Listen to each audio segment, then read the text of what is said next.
another day, another adventure going to Villa Cristina Intansa, Cavite. Passing by Cavitex, coming from Makati.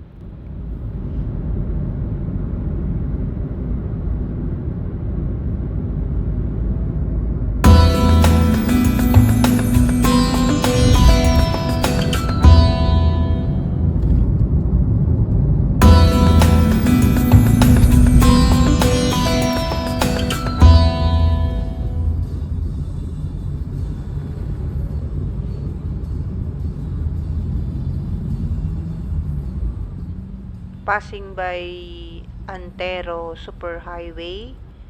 The good thing about this highway, I observed that there are not much stoplight, so the Capiteño are taking turns whenever you are in their intersection.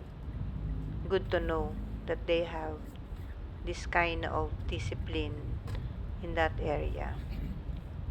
Passing now, going to the main gate, you will be passing a subdivision that is underdeveloped, or I mean under development.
If you are new to this channel, please do like and subscribe for more camping experiences in the next few months. And even on February, I will be doing a video clips on my trip to Vietnam. Thank you so much.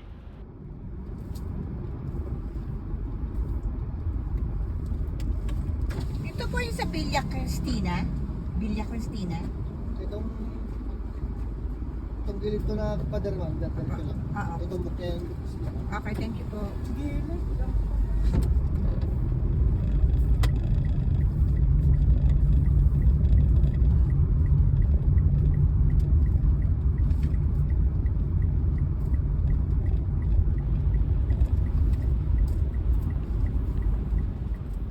Ayan, very narrow yung pag nag-left na coming from that gate. So this is my first time also to come sa lugar na to, and may nasalubong ako na tricycle na naghalit. Hindi rin ako bumusina. Sabi ko naman, I'm sorry, hindi ko alam na ganong kakitid, na hindi ko alam na may pakanan pala na may dadaan din. So, anyway, okay naman si kuya. So, ingat lang din kayo pag pumasok kayo dito kasi I think for a sedan, baka kasi sedan yung kotse ko, kaya naman. Pag yung medyo malaki, talagang mag-a-adjust kasi masasalubong mo kasi may mga motor, may mga tricycle, I mean, tapos yun, bigayan lang. Kakasya kaya ako dito. Kakasya dito.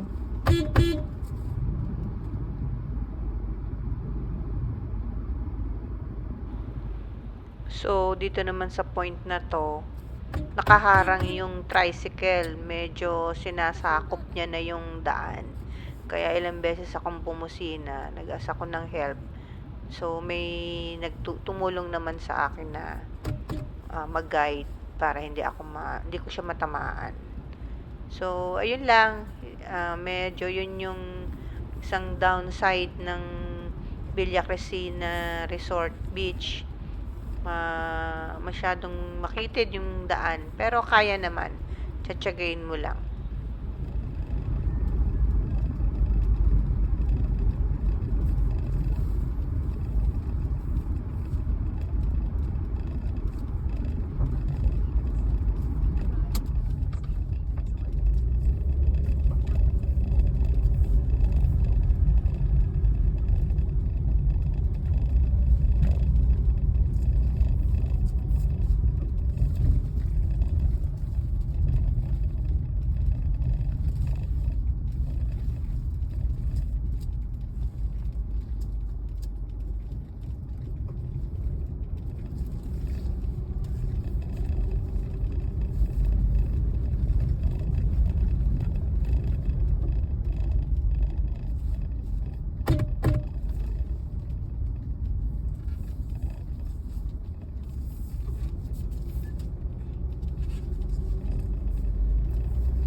Hello po, Tatang. Si ano po nandyan? Si Betty?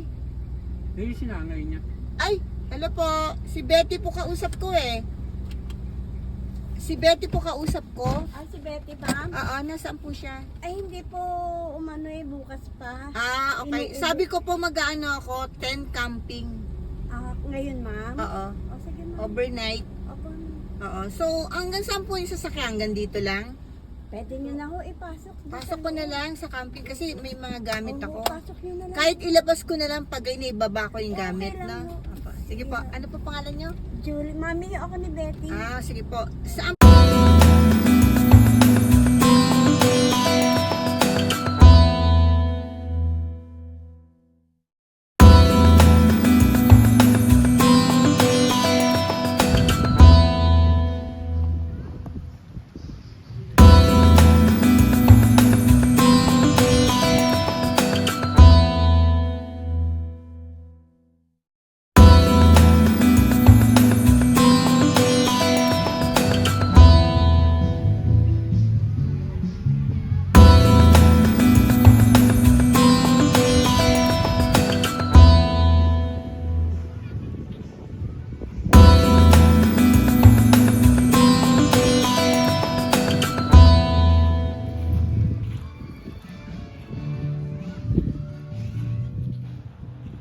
This is the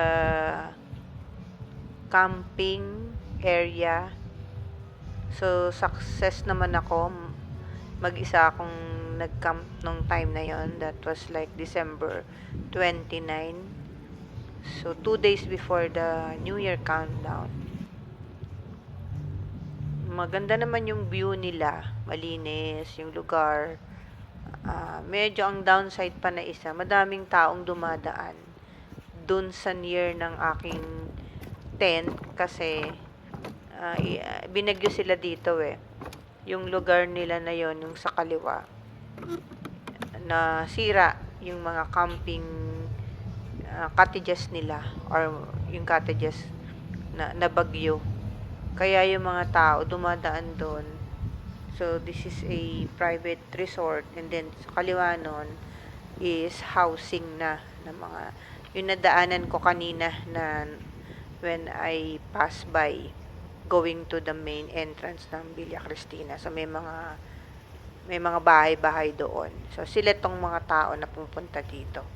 Because free yung, free pag dumadaan sila doon. Though, dapat hindi sila dumadaan doon. Pero, sabi nung katiwala, nasira daw kasi kaya doon na lang dumadaan. But it was a peaceful na lugar. Ang ganda ng sunset niya. Nakatulog din talaga ako ng maayos. I got to sleep ng maaga and then wake up also na maaga. So, ito yung mga batang na-meet ko doon. Nagpicture na lang din ako with them.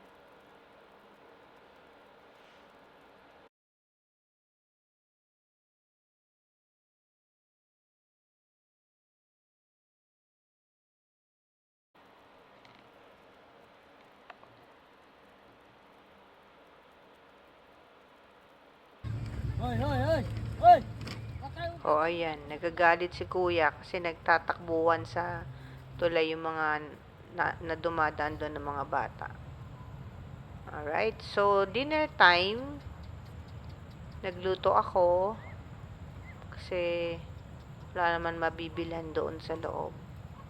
So, nagbaon ako ng pwede kong maluto.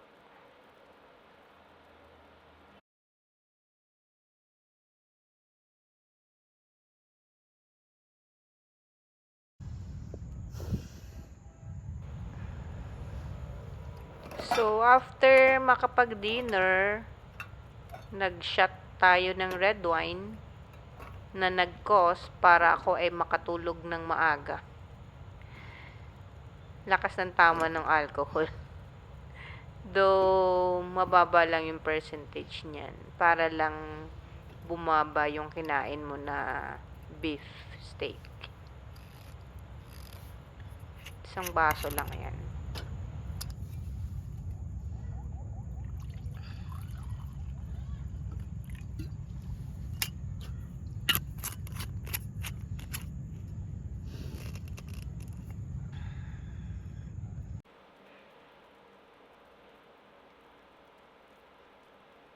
The next morning, early rise, like 5:30 to 6. Nag-aabang ako ng sunrise, kaya lang that time natabunan siya ng cloud. Pero yung weather dyan, very cold. Nagulat ako. But I enjoy yung coldness niya. So, nag-init muna ako ng mainit na tubig para sa aking coffee.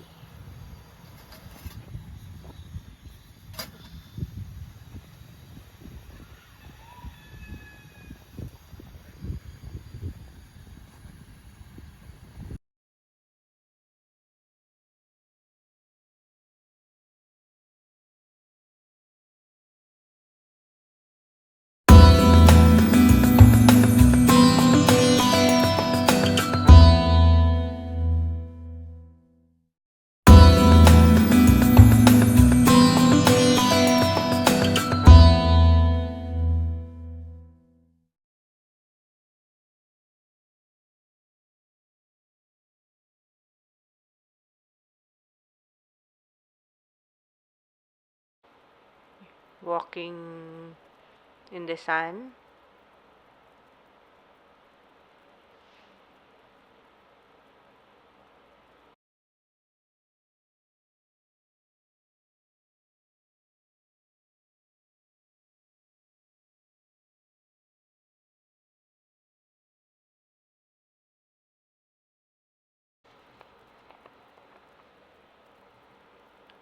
So, after walking, this is around 8 o'clock.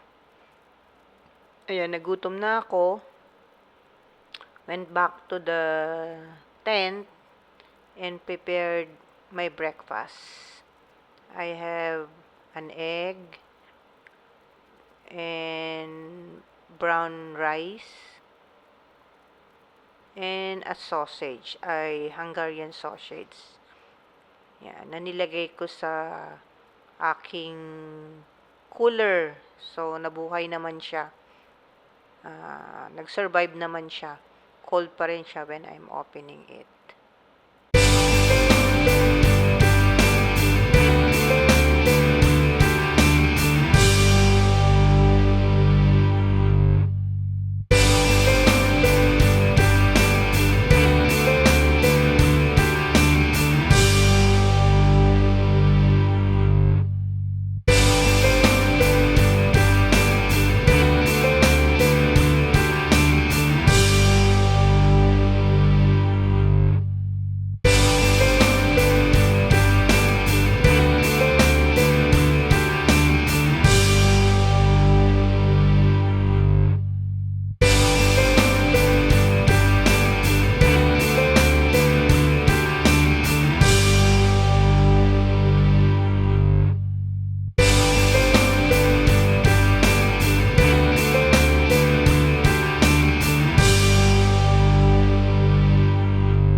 And this is the end of the video. So, salamat sa mga nag-wait to end this video and watch. Thank you po. And by the way, hindi ko gusto yung restroom nila dito. Need pa ma-improve. See you po sa aking next vlogging at camping.